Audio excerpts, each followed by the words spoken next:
Khotbah kita apa Bapak Ibu? Yesus lahir untuk mati. Mari kita lihat Lukas 2 ayat 12. Dan inilah tandanya bagimu, kamu akan menjumpai seorang bayi dibungkus dengan lampin dan terbaring di dalam palungan. Sekarang lihat kepada saya. Kalau Tuhan berkata demikian, inilah tandanya bagimu bahwa engkau akan menjumpai bayi yang dibungkus dengan lampin dan dibaringkan di dalam palungan. Pasti ini sesuatu yang unik. Kalau sesuatu yang ada yang sama, orang bisa nyasar nanti. Mungkin aja pada saat itu ada bayi yang lain yang lahir, ya bisa nyasar. Jadi ini benar-benar satu yang unik, bahwa ini bayi dibungkus dengan lampin dan juga dibaringkan dalam palungan. Gak ada pasti bayi lain seperti ini. Saudara juga mungkin pernah ingat suatu kisah pada saat murid-muridnya bertanya, di mana engkau ingin kita mengadakan perayaan Paskah? Lalu Yesus menyuruh muridnya mengikuti seseorang yang mengangkat air. Yang mengangkat air itu di Israel banyak. Berarti apa? Apa yang diperintahkan Yesus itu pasti sesuatu yang unik. Karena apa? Sesuatu yang unik. Begini Bapak Ibu, umumnya di Israel dulu yang ngangkat air itu wanita. Dan saudara juga bisa baca di dalam Alkitab, seringkali yang mengambil air itu wanita. Seperti Ribka mengambil air di sumur, seperti juga wanita yang berjumpa dengan Yesus di sumur, seperti juga Musa berjumpa dengan jodohnya Zipora di mana? Di sumur. Jadi semua di sumur, yang ambil air apa? Wanita. Jadi ketika Yesus berkata ikuti orang yang mengangkat air, yang mengangkat air itu bukan wanita, pria. Jadi kalau dalam bahasa Inggrisnya itu jelas kata pria aja. Kalau dalam Alkitab bahasa Indonesia itu dia aja, orang yang mengangkat air. Nggak jelas jenis kelaminnya. Kalau bahasa Inggris itu ada dibedakan jenis kelamin. Amin Bapak Ibu. Jadi ngangkat air itu adalah pria. Oh, ini dia tandanya. Haleluya Bapak Ibu. Unik. Karena biasanya wanita, ini pria. Nah, ini juga tandanya bahwa bayi itu adalah Yesus adalah dibungkus dengan lampin dan dibaringkan di dalam palungan. Saudara tahu itu palungan apa?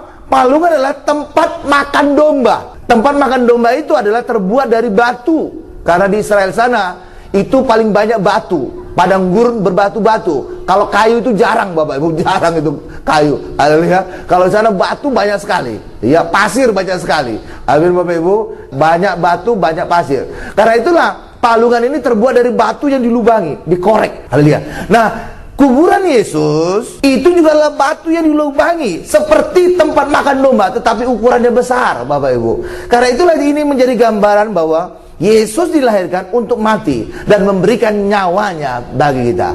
Itulah yang dikatakan Yesus bahwa aku datang bukan untuk dilayani, aku datang untuk melayani dan memberikan nyawaku sebagai tebusan. Coba kita lihat di dalam Matius 20 ayat 28. Sama seperti anak manusia datang bukan untuk dilayani, melainkan untuk melayani dan untuk memberikan nyawanya menjadi tebusan bagi banyak orang. Karena itulah Yesus datang untuk mati, lahir untuk mati, menyerahkan nyawanya. Jadi ada tujuan Yesus. Apa tujuannya? Pertama adalah untuk melayani. Yang kedua, untuk memberikan nyawanya. Artinya kalau saudara ingin hidup sesuai dengan rancangan Tuhan, maka harus dua ini yang saudara terima. Saudara menerima pelayanan Yesus. Yang kedua, saudara menerima tebusan Yesus. Benar Bapak Ibu? Nah iya dong. Karena kedatangan Yesus adalah dua ini tadi. Untuk melayani, benar. Yang kedua untuk memberikan tebusan, benar. Jadi orang yang sesuai dengan pelayanan Yesus adalah orang yang menerima pelayanan Yesus, orang yang menerima korban nyawa Yesus. Karena itulah kalau orang berbeda dari ini, itu bukan sesuai dengan kunjungan Yesus, kedatangan Yesus. Jadi orang bukan untuk melayani, orang bukan untuk memberikan korban, tapi hari ini kita siap menerima korban dari Yesus. Karena itulah sesuai dengan rancangan Tuhan, kedatangan Tuhan ke bumi ini. Kita menerima pelayanannya, dan yang kedua adalah kita menerima korban nyawanya. Itulah karya salibnya. Nah, Maria membungkusnya dengan apa Bapak Ibu? Kain lampin. Kain lampin kalau dalam bahasa Inggrisnya linen Bapak Ibu. Dan ini juga bisa diterjemahkan juga menjadi kain kafan. Kain kafan Bapak Ibu. Iya. Jadi itu benar-benar menjadi tanda yang unik Bapak Ibu. Jadi pada saat gembala dijumpai malaikat, tandanya bagimu adalah bayi tadi dibungkus oleh kain lampin dan dibaringkan di dalam palungan. Itu nggak pernah dialami oleh bayi-bayi lain. Dibungkus kain kafan. Bayi mana itu? Ditaruh dalam palungan. bagaimana itu dalam haluan. Amin. Karena itulah ini tanda unik. Tetapi lewat tanda unik ini juga kita bisa membaca, bisa belajar bahwa Yesus datang benar untuk mati bagi kita. Haleluya Bapak Ibu. Dibungkus dengan kain kafan Bapak Ibu. Jadi benar-benar itu Bapak Ibu, Yesus lahir untuk mati. Jenazah Yesus dibungkus dengan kain kafan seperti saat dia dilahirkan. Karena itulah bagi kita hari ini, Yesus benar-benar datang untuk mati, agar setiap kita hari ini tidak mati, tapi beroleh kehidupan yang kekal. Amin. Berikan dulu kemuliaan bagi Tuhan Yesus Bapak Ibu. Bapa di surga mengaruniakan Yesus untuk mati bagi kita, menebus segala dosa-dosa kita. Pada saat kita berdosa, fisik dan pikiran. Kenapa saya katakan pikiran juga Bapak Ibu? Karena Yesus juga berkata, kita bisa berdosa dalam pikiran kita. Saudara berdosa bukan hanya berzina secara fisik, tapi dalam pikiran kotor juga saudara sudah berzina. Berapa Bapak Ibu?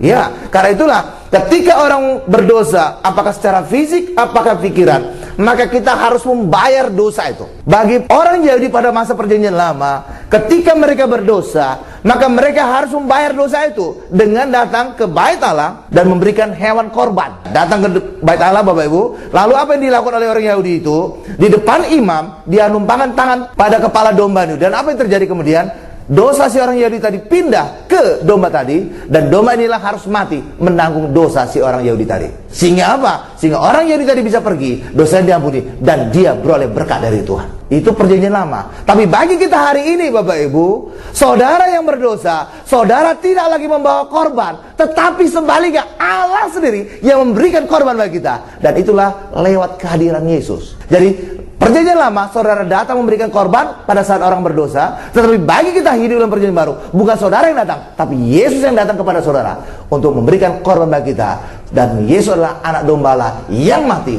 menebus segala dosa-dosa kita. Karena itulah bagi kita hari ini, saudara bisa ditebus, saudara bisa berkenan kepada Allah, bukan tergantung kepada apa yang saudara beri, tapi hari ini saudara ditebus, saudara berkenan apa yang saudara terima. Hari ini saudara terima Yesus, hari ini saudara terima pengampunannya, hari ini saudara terima Yesus, hari ini saudara selamat, hari ini saudara terima Yesus, hari ini saudara sembuh, hari ini saudara terima Yesus, hari ini menjadi kemenangan bagi kita. Jadi kehidupan kita hari ini orang Kristen, bukan apa yang saudara perbuat, tapi hari ini apa yang saudara terima dari Yesus. Amin. Berikan dulu kemuliaan bagi Tuhan Yesus. Haleluya. Karena itulah bagi kita hari ini, mari kita terima banyak hal dari Yesus. Kita terima karya salibnya, kita terima kemenangan dalam kehidupan. Allah mengasihi manusia dan setiap hal diciptakan untuk manusia Bapak Ibu. Dan itu jelas dikatakan di dalam Kejadian 1 ayat 26. Berfirmanlah Allah, baiklah kita menjadikan manusia menurut gambar dan rupa kita, supaya mereka berkuasa atas ikan-ikan di laut dan burung-burung di udara, dan atas ternak, dan atas seluruh bumi, dan atas segala binatang melata yang merayap di bumi. Jadi segala sesuatu disediakan Allah agar manusia berkuasa, agar manusia menikmati segala bumi dan isinya. Jadi Allah menciptakan manusia untuk menikmati semua ciptaan-ciptaan yang lain ya Bapak Ibu. Nah sekarang seruan dunia apa hari ini saudara dengar? Selamatkan bumi, selamatkan hutan, selamatkan lingkungan, selamatkan ozon, selamatkan binatang langka. Tapi tidak pernah dikatakan selamatkan manusia. Tapi selamatkan bumi dan isinya. Benar Bapak Ibu ya? Selamatkan manusia nggak ada. Tapi hari ini seruan Allah, selamatkan manusia, maka bumi dan isinya akan terpelihara sempurna. Ya Bapak Ibu. Karena ketika saudara selamat, maka saudara akan berbuat baik, maka saudara akan memelihara bumi, lingkungan saudara. Tapi dunia sekarang enggak. Justru lingkungannya harus dipelihara. Manusia ini cuekin, tetap aja hancur ini. Amin Bapak Ibu. Haleluya. Coba saudara lihat sekarang. Selamatkan lingkungan, selamatkan hewan langka. Kadang-kadang mereka lebih ganas untuk menyelamatkan hewan. Manusianya dikorbankan Bapak Ibu. Lebih berharga monyet dibandingkan manusianya. Benar Bapak Ibu. Lebih berharga buaya, lebih berharga badak, lebih berharga segala macam dibanding ke manusianya. Benar Bapak Ibu? Haleluya. Iya kan? Karena itulah bagi kita hari ini, mari bukan selamatkan bumi, bukan selamatkan lingkungan, bukan selamatkan ozon, bukan selamatkan gletser, bukan selamatkan gunung es, tapi hari ini selamatkan manusia, maka bumi dan isinya juga otomatis menjadi selamat. Amin. Berikan dulu kemuliaan luar biasa bagi Tuhan Yesus. Haleluya. Haleluya. Dan Yesus datang untuk menyelamatkan kita sehingga bumi menjadi damai sejahtera. Sekarang kita masuk pada bagian kedua. Allah memberkati dan menguduskan hari ketujuh. Allah memberkati dan menguduskan hari ketujuh. Kita buka Kejadian 2 ayat 3. Lalu Allah memberkati hari ketujuh itu dan menguduskannya, Karena pada hari itulah ia berhenti dari segala pekerjaan penciptaan yang telah dibuatnya itu. Hari ketujuh itulah yang dikenal kemudian menjadi hari Sabat. Hari Sabat, hari yang dikuduskan Allah. Hari Sabat, hari yang diberkati oleh Allah. Amin Bapak Ibu. Nah, berbicara tentang hari Sabat, itu hari ketujuh Bapak Ibu.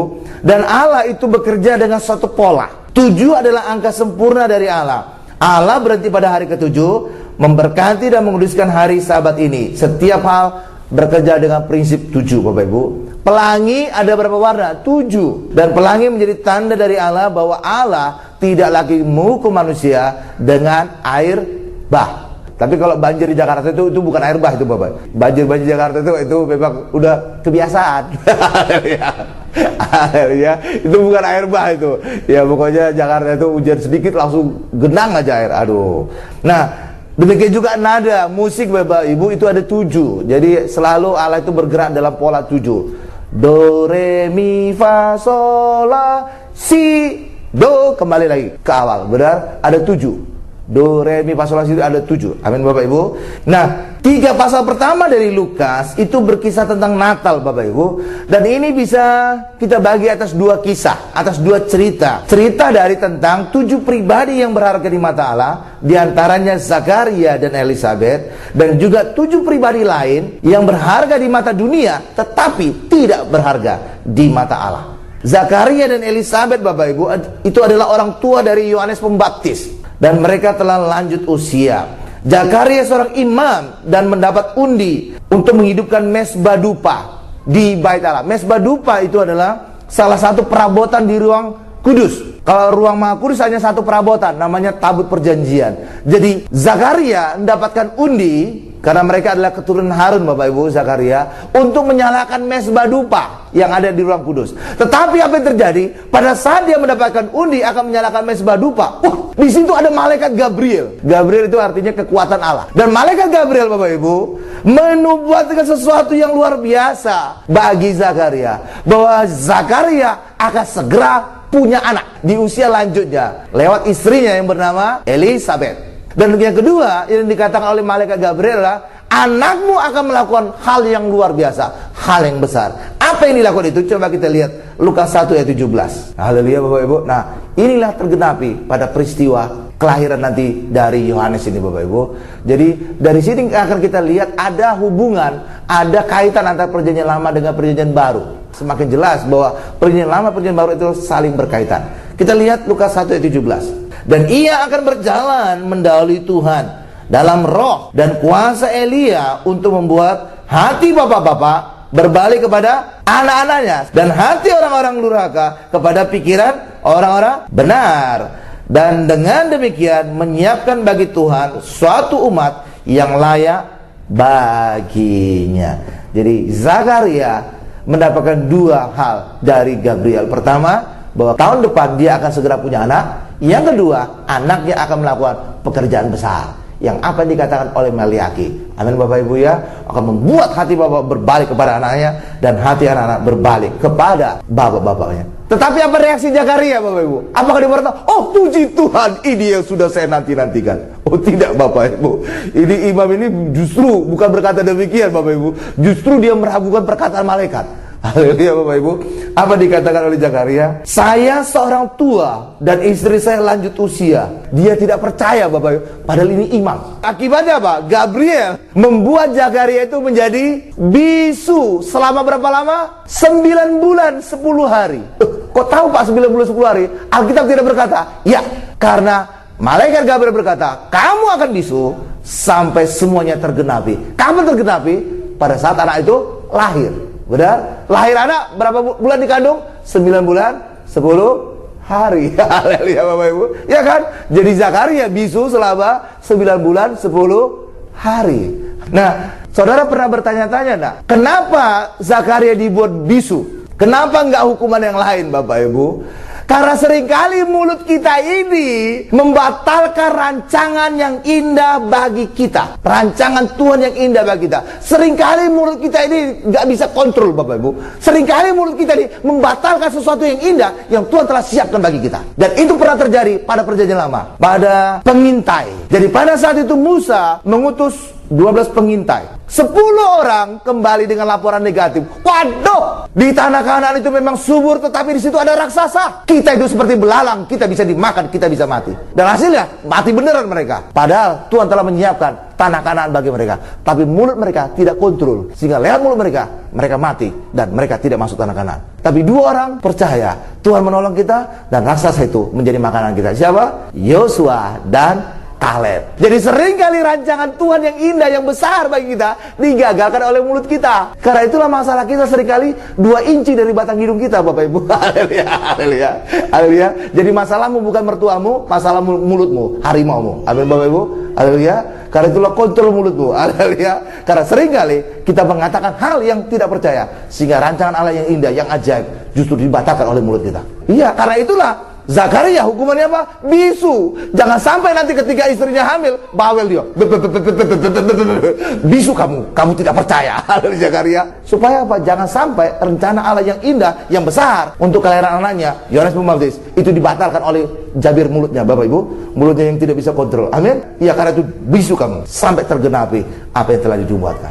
Itulah sebabnya kenapa Zakaria menjadi bisu. Sampai aja tergenapi. Kalau sudah tergenapi, mau ngomong apapun sudah tergenapi kok.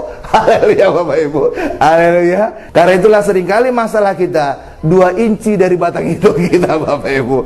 Mulut kita harus kita kendalikan. Amin. Tetapi juga Tuhan luar biasa. Mulut kita juga menjadi keselamatan bagi kita. Karena lewat mulut kita mengaku, lewat hati kita percaya Yesus adalah dibangkitkan, maka kita juga beroleh keselamatan. Amin. Roma 10 ayat 8-9. Tapi apakah katanya ini? Inilah firman itu dekat kepadamu, yakni di dalam mulutmu dan di dalam hatimu. Itulah firman iman yang kami beritakan. Sebab jika kamu mengaku dengan mulutmu bahwa Yesus adalah Tuhan dan percaya dalam hatimu bahwa Allah telah membangkitkan dia dari antara orang mati, maka kamu akan diselamatkan. Karena itulah hari ini, saudara tahu, masalahmu 2 inci dari batang hidungmu, tapi juga keselamatanmu. Saudara mengaku dan percaya Yesus, maka saudara bisa diselamatkan. Amin. Berikan kemuliaan luar biasa bagi Tuhan Yesus.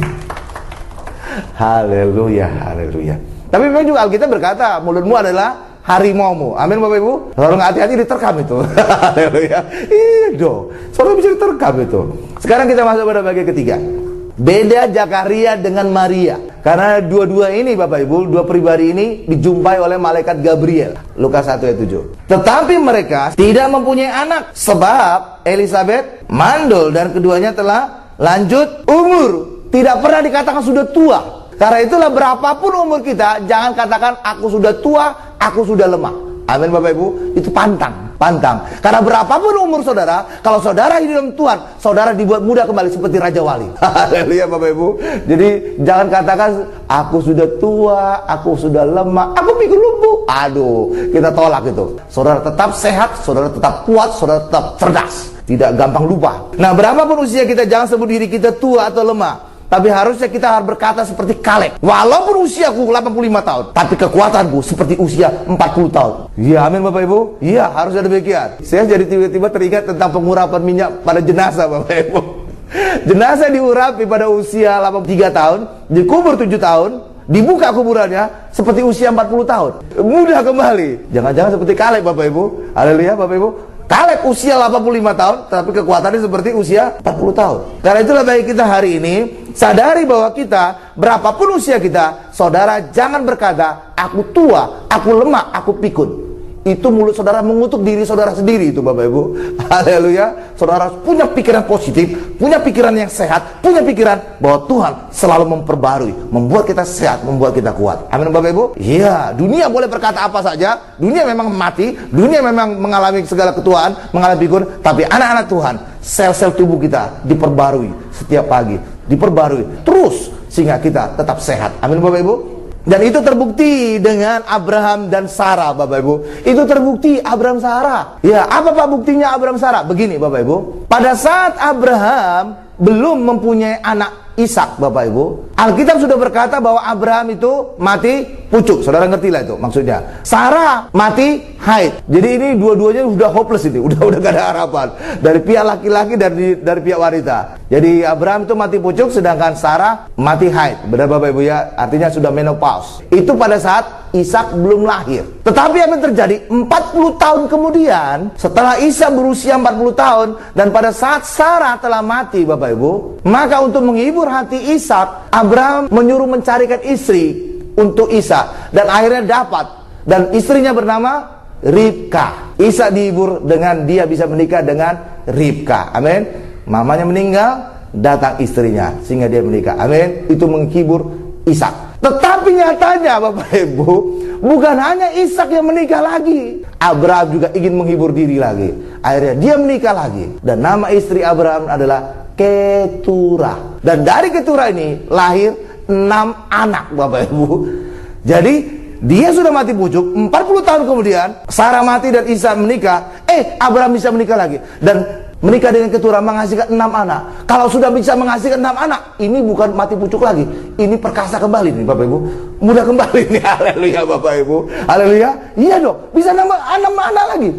Karena itulah Abraham itu total anaknya bukan 2, 8. Pertama anak perjanjian adalah Ishak, yang kedua Ismail, yang 6 lagi anak Keturah. Totalnya 8. Jadi dari sini kita bisa melihat Abraham bisa dibuat muda kembali Bapak Ibu. Haleluya. Harusnya apa? 40 tahun kemudian harusnya Abraham semakin mati pucuk lagi, semakin tua, semakin pikun. Nyatanya Abraham dibuat muda kembali seperti Raja Wali. Haleluya. Siap menyambar. Bahkan Sarah juga demikian. Sarah juga dibuat muda, awet cantik Bapak Ibu. Sehingga apa yang terjadi? Pada saat dia usia 75 tahun, terhitung nenek-nenek itu Bapak Ibu, 75 tahun, dia tetap awet cantik, awet muda. Sehingga apa? Firaun, Raja Mesir, naksir dia Bapak Ibu. Haleluya, 75 tahun. Haleluya, 75 tahun. Haleluya. Padahal Raja Mesir itu punya harem Bapak Ibu. Artinya punya kumpulan banyak gadis-gadis. Tapi nyatanya masih naksir Sarah. Udah nenek-nenek, berarti dia nenek cantik, awet muda Bapak Ibu. Haleluya Bapak Ibu. Mungkin seperti Liz Taylor itulah. Bahkan pada saat dia usia 90 tahun, lebih tua lagi Bapak Ibu, lebih nenek lagi, dia ditaksir oleh Abimelek, Raja Kanaan. Karena itulah bagi kita hari ini, berapapun usia saudara, saudara jangan berkata aku tua, aku lemah, aku pikun. Tapi saudara tetap percaya dalam Tuhan, saudara awet muda, saudara sehat, saudara semakin perkasa luar biasa seperti Raja Wali. Berikan kemuliaan luar biasa bagi Tuhan Yesus Bapak Ibu.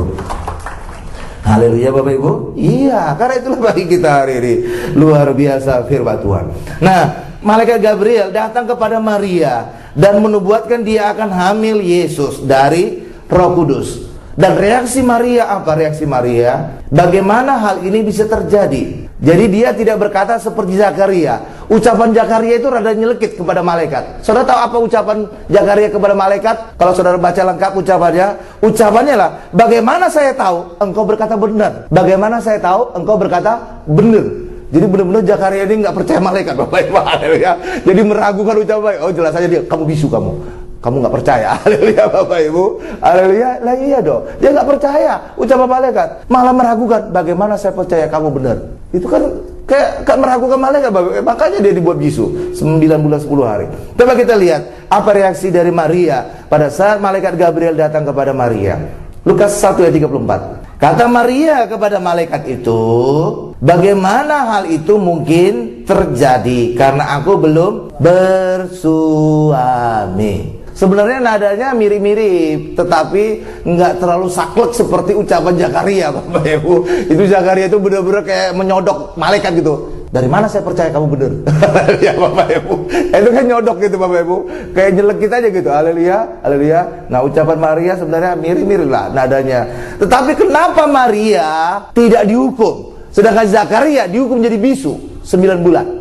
Kenapa? Karena pertama, ketika orang hidup dalam hukum Taurat, semakin banyak dia dipercaya, semakin banyak dia dituntut. Hal itu hidup dalam hukum Taurat Bapak Ibu ya. Tapi bagi saudara tidak demikian. Amin Bapak Ibu. Karena kenapa? Karena Yesus telah mengerjakan segalanya bagi saudara.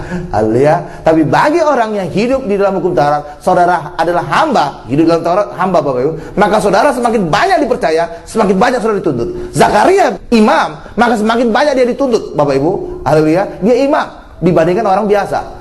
Dan Zakaria itu tidak punya iman, malah meragukan ucapan malaikat. Itulah sebabnya dia langsung dikutuk, bisu 9 bulan. Sedangkan Maria mendapatkan kasih karunia. Pada saat malaikat Gabriel menjumpai Maria, saudara tahu ucapan malaikat Gabriel?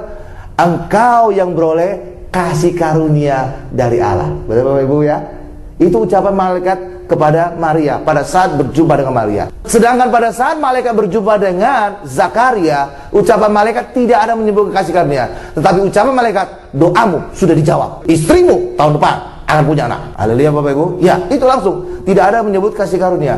Sedangkan kalau malaikat Gabriel menjumpai Maria, diawali dengan kasih karunia. Engkau yang beroleh kasih karunia dari Allah, engkau akan hamil dan dikandung oleh Roh Kudus. Amin Bapak Ibu. Dan berikan namanya Yesus. Haleluya. Selalu diawali dengan kasih karunia. Itulah sebabnya walaupun nada pertanyaan, nada ucapan dari Maria mirip-mirip dengan Zakaria, tapi Maria tidak dikutuk, Maria tidak bisu, tapi dia mengalami hal yang luar biasa dari Tuhan. Dan saudara juga perlu tahu Bapak Ibu, Zakaria dan istrinya itu keturunan Harun. Jadi Imam Harun itu benar-benar Bapak Ibu, kalau istilah bahasa Batanya tarumbu. Ya, silsilah aja gitu Bapak Ibu. Jadi Zakaria dan Elizabeth itu benar-benar keturunan Imam Harun. Sedangkan Yusuf dan Maria itu benar-benar keturunan Raja Daud. Raja Daud punya anak namanya Nathan, itulah melahirkan nanti ujungnya Maria. Raja Daud punya anak namanya Salomo, itu kemudian akan menggantikan dia, nanti ujungnya akan melahirkan Yusuf. Jadi Yusuf dan Maria itu keturunan dari Raja Daud, sedangkan Zakaria dan Elizabeth itu keturunan Imam Harun. Haleluya Bapak Ibu. Jadi ini suatu hal yang luar biasa. Nah, Maria berkata kemudian dengan iman kepada Gabriel. Apa dikatakan Maria kepada Gabriel, malaikat Gabriel? Coba kita lihat Lukas 1 ayat 38b. Jadilah padaku menurut perkataanmu itu. Lalu malaikat itu meninggalkan dia. Haleluya. Ucapan Maria ini dalam bahasa Yunani bisa dikatakan dalam satu kata, amen. Jadi amen, ucapan kata amen yang sering saudara tutup juga doa amen, itu punya arti adalah terjadilah kepadaku seperti perkataanmu. Jadi amen itu artinya itu Bapak Ibu, amen, amen, amen. Karena itulah pada saat saudara mendengarkan kabar baik dari Yesus, kabar baik keselamatan, kabar baik kesembuhan, kabar baik kelepasan, kabar baik berkat, kabar baik saudara punya jodoh, kabar baik saudara punya keturunan, kabar baik saudara punya mantu, kabar baik saudara punya pekerjaan, kabar baik, banyak hal kabar baik. Saudara harus berkata, amin, terjadilah padaku seperti perkataan, terjadilah padaku seperti perkataan. Dan sungguh-sungguh kita mengalami semuanya itu. Amin Bapak Ibu. Haleluya. Jangan saudara berkata, apakah perkataanmu itu benar? Haleluya Bapak Ibu. Seperti ucapan Zakaria, bisu nanti kita. Haleluya Bapak Ibu. Haleluya. Tapi ketika saudara mendengar kabar baik dari Yesus, dan Yesus selalu membawa kabar baik. Amin. Yesus membawa kabar baik, dan itulah hari ini khotbah anugerah, kabar anugerah. Maka saudara harus berkata, amin. Seperti ucapan Maria, terjadilah kepadaku seperti perkataanmu. Maka semuanya kabar baik itu akan kita alami di dalam kehidupan kita, sehingga kita mengalami keselamatan, kita mengalami kesembuhan, kita mengalami berkat, kita mengalami banyak kerinduan cita-cita di dalam kehidupan kita. Amin. Haleluya. Berikan kemuliaan paling dahsyat, luar biasa bagi Tuhan Yesus. Kita tundukkan kepala kita.